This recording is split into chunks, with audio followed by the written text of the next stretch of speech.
Personal grudge ఏదో పెట్టుకొని ఒక కమ్యూనిటీ బ్లేమ్ చేయడం కరెక్ట్ కాదు.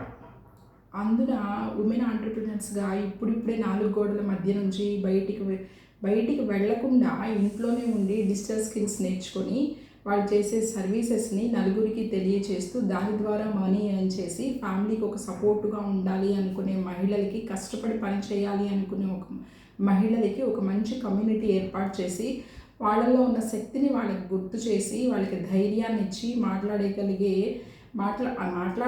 మాట్లాడలేరా మీరు మాట్లాడరా అంటే మాట్లాడలేరండి. ఎవరైనా ఇంట్లో ఫ్యామిలీస్తో మాట్లాడటం వేరు, బయట ఒక బిజినెస్ ఆంటర్‌ప్రెన్యూర్‌గా మాట్లాడటం వేరు. అలాంటి స్కిల్స్ అన్నీ నేర్పించి ఒక ఉమెన్ ఆంటర్‌ప్రెన్యూర్ తీర్చిదిద్ది ఎంతోమంది ఇళ్లలో వెలుగును నింపిన డాక్టర్ ఆశ్లేష డిజిటల్ మహిళా కమ్యూనిటీని మీరు ఇలా బ్లేమ్ చేయడం కరెక్ట్ కానే కాదు. కాయిన్‌కి ఒక సైడ్ చూసి మాట్లాడుతున్నారు అని అనిపించింది స్టార్టింగ్. కానీ అది తప్పు అని నిదానంగా తెలుస్తుంది. ఒక పర్సనల్ గ్రడ్జ్ తోటి ఎన్నో కమ్యూనిటీస్ ఉన్నాయి, ఎన్నో కోచింగ్ ఫీల్డ్స్ ఉన్నాయి. వాటన్నిటిని వదిలేసి ప్రత్యేకంగా డిజిటల్ మహిళలని మీరు ఎందుకు పట్టుకున్నారు? ఇలాంటి కోచెస్ తెలుగులో మేడమే ఫస్ట్ చేస్తుంది. మిగతా నార్త్ కానీ సౌత్ కానీ చాలామంది కోచెస్ ఉన్నారు, తెలుగులో కూడా చాలామంది కోచెస్ ఉన్నారు. కానీ 20,000 పీపుల్ తోటి ఇలా సంఘాలు పెట్టి ఇంత సక్సెస్ అయిన వాళ్ళు లేరు. ఉమెన్ ఇంతగా ఎదగడం చూడలేక నాకేమొచ్చింది, ఇది డిజిటల్ మహిళని డీఫేమ్ చేయడం ద్వారా నాకేం ₹1 లాభం ఉందా, నాకేంటి లాభం అని నవ్వుకుంటూ అడుగుతున్నారు. రాక్షసానందం. ₹1 లాభం లేకపోవచ్చు, రాక్షసానందం పొందుతున్నారన్నమాట. అసలు ఆ మహాభారతంలో శకుని ఉంటాడు చూసారా, పక్క నుండే వెన్నుపోటు పొడుస్తూ ఉంటారు. అలాగా పక్క నుండి వెన్నుపోటు పొడిచేలాగా చేసి రాక్షసానందం పొందుతున్నారు. కర్మ రిటర్న్స్ బ్యాక్. ఎవరికైనా సరే కాలం ఎవరిని వదిలిపెట్టదు. దయచేసి అర్థం చేసుకోండి. ఉమెన్స్ని ఇప్పుడు కూడా తొక్కేయాలని చూడకండి.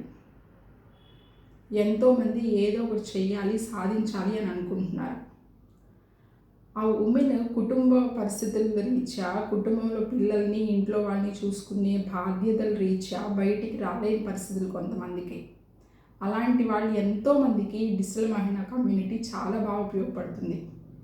నేను చేయలేను అని సప్రెస్డ్గా ఫీల్ అయ్యి, డిమోటివేషన్ అయ్యి, డిప్రెషన్కి అయ్యే మహిళలకి ఎంతోమందికి అండగా నిలుస్తోంది.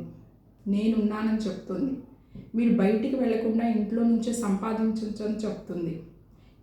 ఎన్నో సక్సెస్ స్టోరీస్ ఉన్నాయి. ఆ సక్సెస్ స్టోరీస్ని వదిలేసి ఒక 10 మంది ఫెయిల్యూర్ స్టోరీస్ని పట్టుకుంటే ఇది చాలా విచిత్రమైందనమాట. అసలు ఎంతమంది డిజిటల్ మహిళా కమ్యూనిటీ గురించి సక్సెస్ స్టోరీస్ చెప్తున్నారు, ఇవేమీ కనిపించట్లా.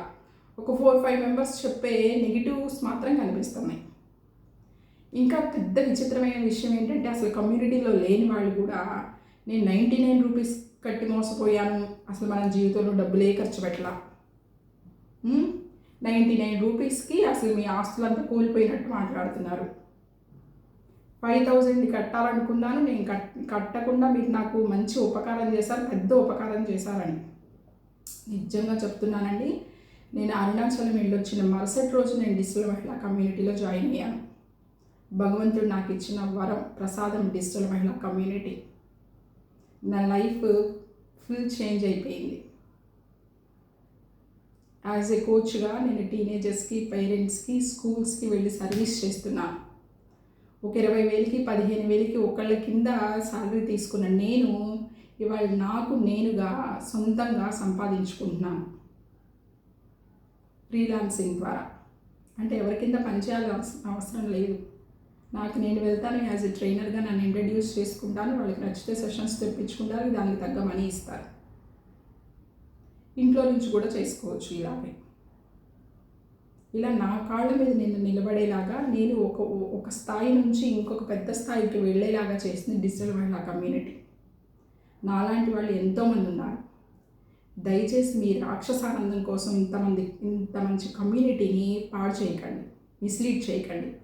ఎంతోమంది ఉమెన్స్ ఇంకా ఆంటర్‌ప్రెన్యూర్స్గా ఎదగాలనుకుంటున్నారు. వాళ్ళకి డిజిటల్ మహిళా కమ్యూనిటీ అనేది ఒక మంచి ప్లాట్ఫామ్. అలాంటి వాళ్ళని రాకుండా చేసి వాళ్ళు ఉసురు పోసుకోకండి.